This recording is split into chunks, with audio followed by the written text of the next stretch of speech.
Един летец, още повече един командир на самолет, е изключено да не бъде точен.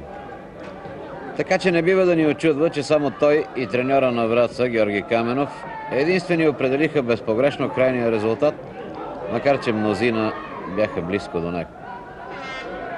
Още първите ходове на терена потвърдиха мнението на всички, които чухте. Сега можете да срещнете мнозина, които казват, че отборът на Люксембург е слаб, че не е постигнал почти нищо в своята история, че бе въпрос само на формално да се гостува на стадиона Муниципал и така нататък, и така нататък.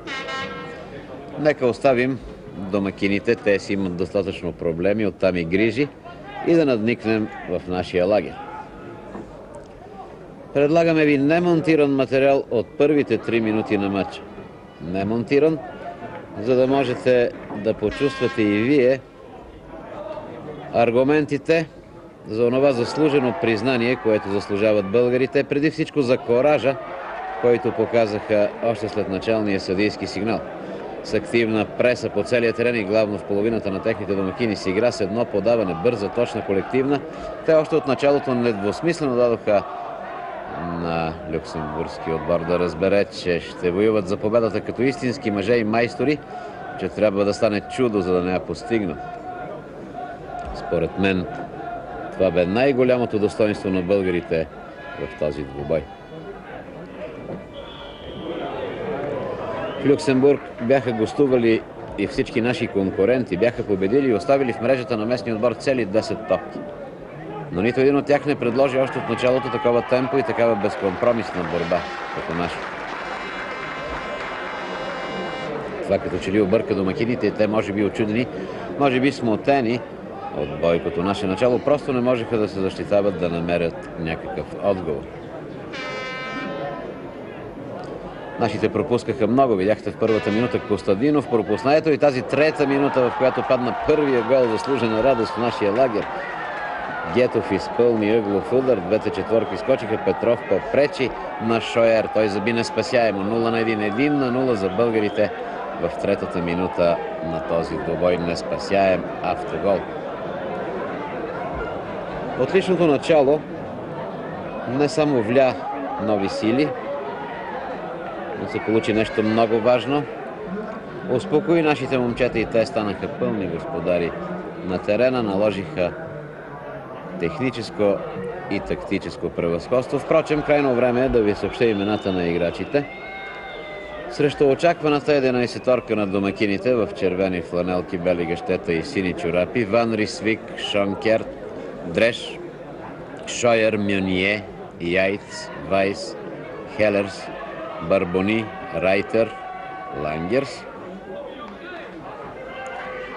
Нашият треньор Иван Вуцов определи да играят Вълов, Здравков, Арабов, Петров, Георги Димитров, капитан на отбора, Съдков, Гетов сменен от Христо Колев към края на матча, Гочев, Костадинов, Господинов, Искренов, сменен 10 минути преди края от Пашев.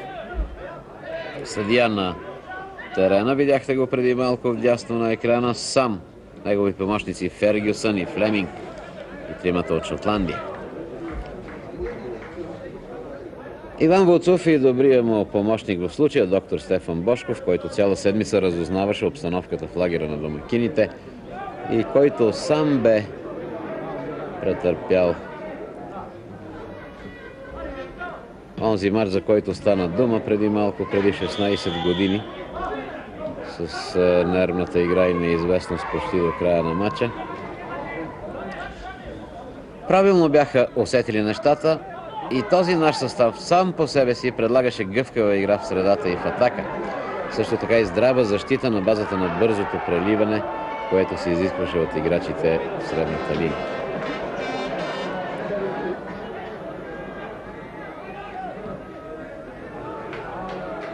Някак бързо минаваха минутите. Ние се радвахме на това, което показват българските играчи. Една добра организация на играта. Действия далеч от Вълов. Но все пак нужно беше да се отбележат голове. Ето сега забележете тази акция. Най-напред със скрит пас беше изведен наш играч наляво. Гетов пропусна топката. Тя попадна от Костадинов и макар с помощта на защитник на домакините, Костадинов много технично, с отмерен удар я насочи там, където трябва. 2-0 за България в 26-та минута. 26 минути игра. 2 гола в полза на български отбор. Един резултат, който значително по-точно илюстрира вече съотношението на силите на терена.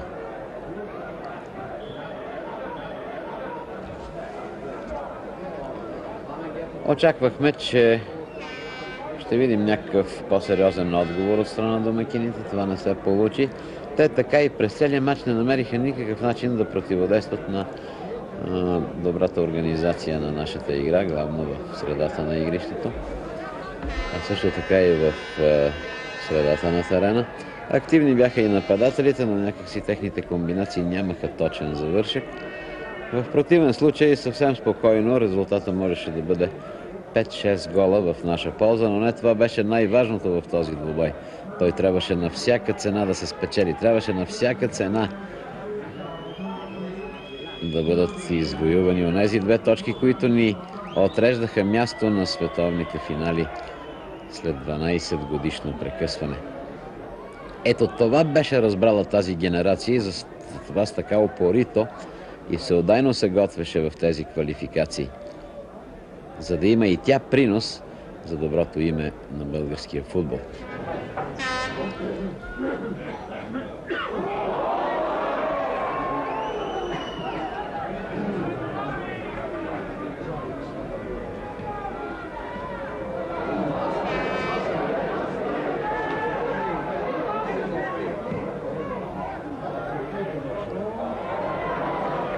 Отново критичен момент пред вратата на домакините.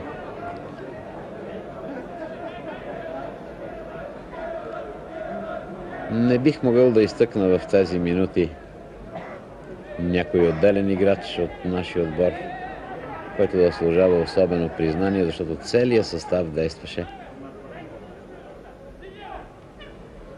много колективно.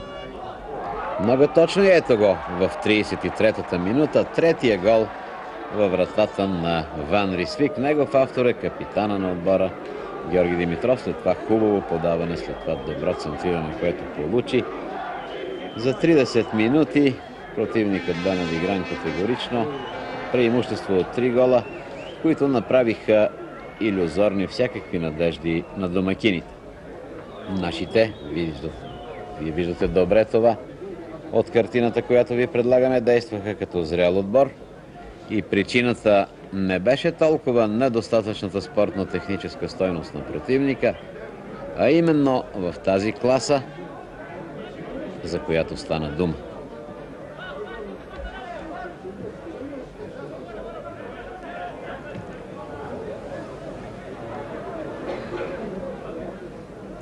Това са последни минути от първото полувреме, в което с добре осмислени действия българските футболисти на практика изпълниха онова, за което бяха дошли на люксембургска земя. Една предина от 3 гола, която просто вече не даваше никакви надежди на домакините. Както изглежда, те и така ще си останат без печелен мач, защото им предстои още един двубой в Париж. Французите, както известно, имат огромна нужда от точки и едва ли ще позволят някаква изненада, която ще придобие, разбира се, очертанията на сензация. Предстоят в нашата група още срещите Югославия, Германска демократична република, която ние ще ви покажем в събота директно от Белград, Франция, Люксембург и на 16 ноември ГДР, България и Франция и Югославия.